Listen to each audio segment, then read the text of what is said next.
یو شمیر شیعه علماو او قومي مشرانو د ایران له دولت نه وغوښتل چې له کډوالو سره د ناوړه چلند ودروي. په دغه غونډه کې د کابل ښار د دشت برچي سیمې یو ګڼ شمیر دیني عالمانو او قومي مشرانو د سیمې اوسیدونکو ځوانانو او میرمنو ګډون کړی و. ویناوال وویل په وروستیو کې چې د مهدي په نوم د یو افغان نوي ځوان ویډیو په ټولنیزو رسنیو کې خپره شوې چې د ایراني پولیسو لخوا شکنجه کیږي. د ډیری افغانانو احساسات راپارولي او باید ایران دولت د یو ښه ګاونډي په توګه خپل دیني او بشری مسئولیت ادا کړي او د ډول کړنو مخنیوی دی وکړي.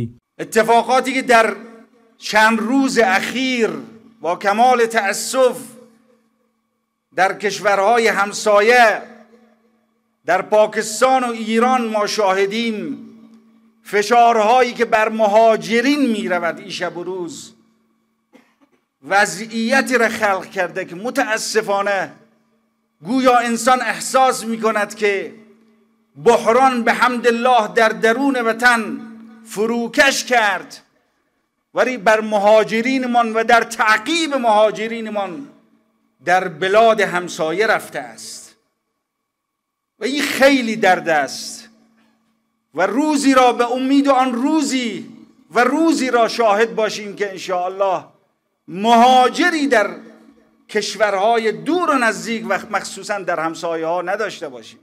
د دغه مراسمو ویناوالو وویل چې د جهاد او هجرت پر مهال ګاونډیو هیوادونو افغانانو ته ځای ورکړی وو او د ښه ګاونډیتوب حق یې ادا کړی وو چې ټول افغانان د هغو منندوی دي. اوس مهال هم ښایي چې ګاونډي هیوادونه له کډوالو افغانانو سره انساني چلند وکړي. در حالی که مهاجر بودند باز هم در زمان قدیم دوران روسها و آمریکایی ها که مهاجر شدند آرام ننشستند، خواب نکردند، راحت نبودند، تلاش کردن، زحمت کشیدن. ما از کشورهای همسایه‌مان تشکر میکنیم، راستی در قبال تعلیم و تربیه جوانان ما کار کردن. دکترها داریم، مهندسها داریم، چه در پاکستان و چه در ایران اسلامی ما داریم، اما عملکردهای اخیرشان با عودت کنندگان، با مهاجرینی که قبلا در دوران روس و آمریکا رفته بود و عودت کنندگانی که بعداً برفتند به خاطر مشکلات وطن و مشکلات خودشان که اقتصاد ما را استعمار از ما گرفته است و ما به ما مسترد نکرده است. پولهای ما همه به دست استعمارگران قرار گرفته است و ملت هم دست خالی است، با همین دست خالی می رود، اما برخورد اخیر همسایه های ما قابل قبول نیست. په دغه مراسمو کې په هغو افغان سیاسونو کلکې نیوکې وشوې چې په افغانستان کې د اوسني نظام اسلامي امارت په ضد بهرنیو په لمسونه په بهر کې غونډې جوړوي او نفاق تلمن وهي. ویناوال وویل چې اوس مهال په افغانستان کې بشپړ امن ټینګ شوی، عمومي فعالان شوي، بهرمیشتي هیوادوال د خپل هیواد ته راستنه شي او په آرام او سوکاله فضا کې دی په خپل هیواد کې ژوند وکړي. به مهاجرین و عودت کنندگان به وطنمان اعلام می نماییم میهن اسلامیمان که اکنون در سایه نظام اسلامی در بهترین حالت قرار دارد که نظیر آن را در گذشته نداشته ایم، در امنیت و آرامش کامل و شرایط برای زندگی و سازندگی و بازسازی مساعده است.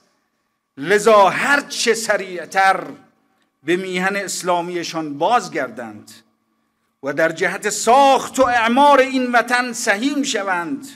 برادر عزیز من احمد عزیز، بیا به وطنت، بیا آشیانه بساز در قندهار، در پالوی خلقی شریف، در پالوی مزار احمد شاه کبیر.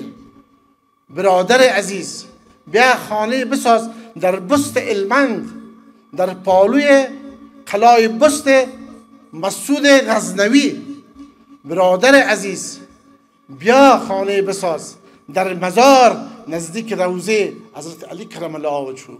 د یادونې وړ ده چې په وروستیو کې په ټولنیزو شبکو کې د یو افغان نوي ځوان مهدي په نوم یوه ویډیو خپره شوه چې د ایراني پولیسو لخوا شکنجه کیږي، چې د ډیری افغانانو احساسات یې راوپارول او له ایران دولت یې د دا ډول کړنو د بندیز غوښتنه وکړه چې دغه پیښه په افغانستان او بهرنیو هیوادونو کې له کلکو غبرګونونو سره مخ شوه.